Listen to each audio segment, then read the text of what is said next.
let's talk about divorce and becoming an empty nester. I'm TH and this is Jessica. We are co-founders of X Experts and you are watching Divorce Etc. on YouTube.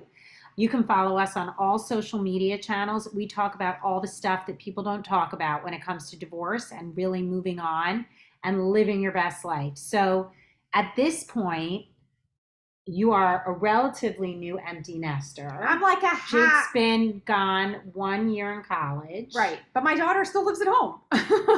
Right. But it She's in high does school. shift things when at least one kid goes away. Definitely. And then Definitely. my girls have been out, but then one came back and COVID, and then my son's back and my boyfriend's son's home. We're going to actually be official full-time empty nesters Right. starting September 1st. And Right. I'm thrilled. I feel I'm like so excited. I'm going to say two things. The thought of becoming an empty nester is partially one of sort of the decisions that went into my second divorce. Understanding what my life was going to be like and what was going to make me happy, and like, I think that the thought of being an empty nester puts a lot of people into a situation to assess their relationship and assess their where living you situation. are. And like, Right. as scary as it is, the thought of being an empty nester, is the person that you're with the right person? Right. And are you going to have the kind of life that you want to have? Right. So I have been really scared about the idea of being an empty nester. And I was very sad when my son left for college last year as a freshman. I feel like I was kind of lucky. It was a little bit of an easy-ish transition because I live in New York City. He was only up outside of Boston.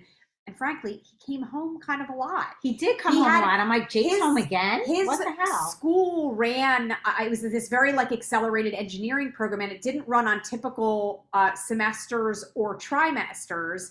It was like periods, these like 8-week periods. And so he got all of these breaks in between. He'd like a short Christmas break. Anyway, so he's been gone.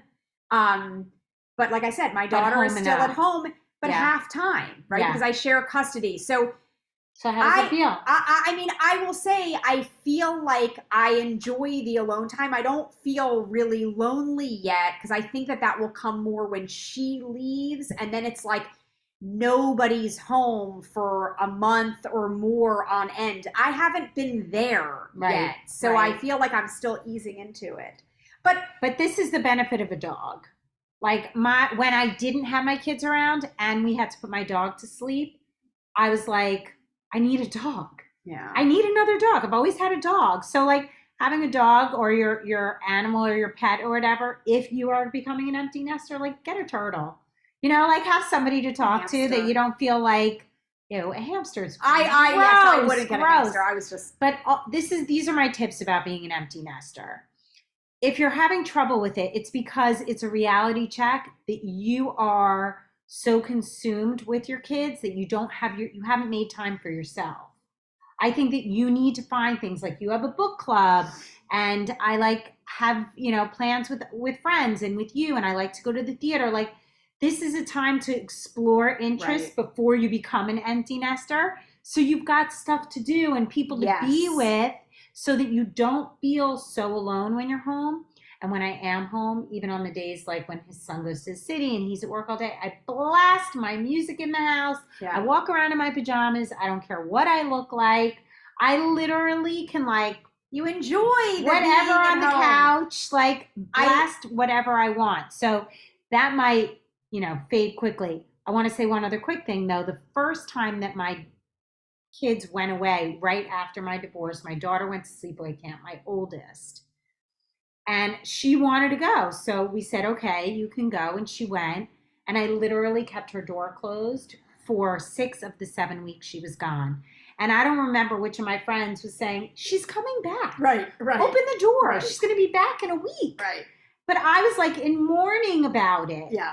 And so whatever, feel the feelings. We miss our kids. The dynamic in the house changes, but you're going to be fine. Just make sure you find time for stuff that you love to do. You like to hike or bike or book club or whatever the hell it is. Yeah. Make sure you have hobbies so that it won't be such a tough transition. And just in terms of like moving through the divorce process and knowing that at some point soon you're going to be an empty nester. I mean, while I was saying like it should factor into your decision because I think that it has to be part of the full picture, but I hope that it doesn't prevent you from making the right decision with your marriage just because of the fact that you're afraid that you're going to be alone. Right. It really is the opportunity for you to kind of rediscover yourself, learn how to enjoy the solitude and the peacefulness.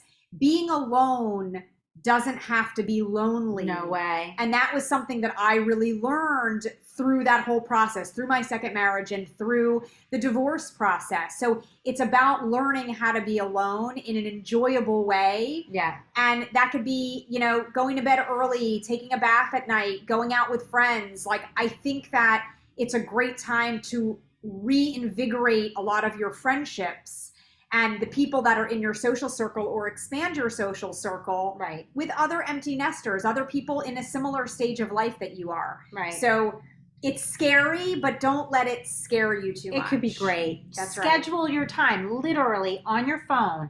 I'm going to work out between 9 and 10. I'm doing this between 2 and 3. And then when you look at your calendar, it's not like, oh my God, I got nothing going on. Right. So anyway, again, I'm TH. This is Jessica. If you guys want to book a private session with us, you can do that and email us at hello@xexperts.com. You can DM us, send us a message, whatever you want. We're here to help you through divorce and certainly beyond. That's when all the work starts. So we've got your back and we'll see you soon.